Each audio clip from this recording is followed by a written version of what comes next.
Questions linger after a University of Oregon student and Portland native dies from bacterial meningitis. Should all students get vaccinated before classes begin? Welcome to KOIN Local 6 at 5:30. I'm Amy Troy. And I'm Kelly Day, and today for Jenny Hansen, 21-year-old Lillian Pagan-Stetcher was a member of the Chi Omega sorority there at the University of Oregon, and she died on Friday from what doctors are calling a case of bacterial meningitis. KOIN Local 6 reporter Kacey Montoya is following up on this story now. And Kacey, not all colleges require the vaccination for this, right?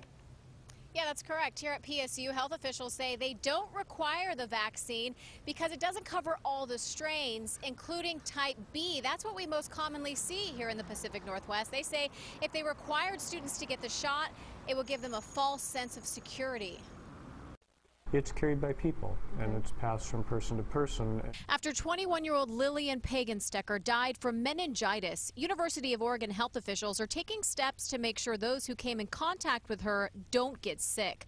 More than 150 students have been vaccinated since her death, but the exact strain of meningitis has not been identified. You know, like I said, it's a very uncommon disease. Dr. Gary Oxman says meningitis is very rare. In Multnomah County, he's only seen one case this year, just 7 cases reported last year. It can spread from person to person, but that happens pretty rarely. So just to be really cautious, what we'll usually do is we'll find out who the person with meningitis has been around, and if they've had enough exposure, we'll offer them preventive antibiotics. Health officials recommend kids 11 to 12 years old get the vaccination, but many college campuses won't ask them to get it again.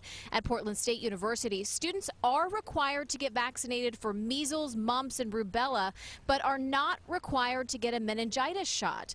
Dr. Oxman says parents sending their kids away to college may want to consider it anyway. It's a reasonable thing to do. It's a rare disease. The vaccine gives some protection against that disease, so it's a reasonable thing to do.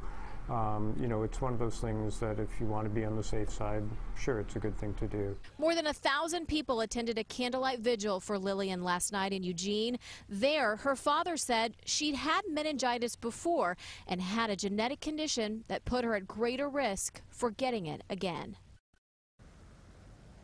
Symptoms of the potentially deadly disease include a high fever, headache, nausea, and sometimes a purplish rash. Dr. Oxman says if you have it, you will know because you will feel sick, and you should get treated immediately. In Oregon, 14 cases have been reported this year. 31 cases were reported last year. The death rate for getting this is pretty low, but still, if you have any of those symptoms, you should seek immediate treatment. Reporting for you live at PSU, Kacey Montoya, KOIN Local 6. Good information.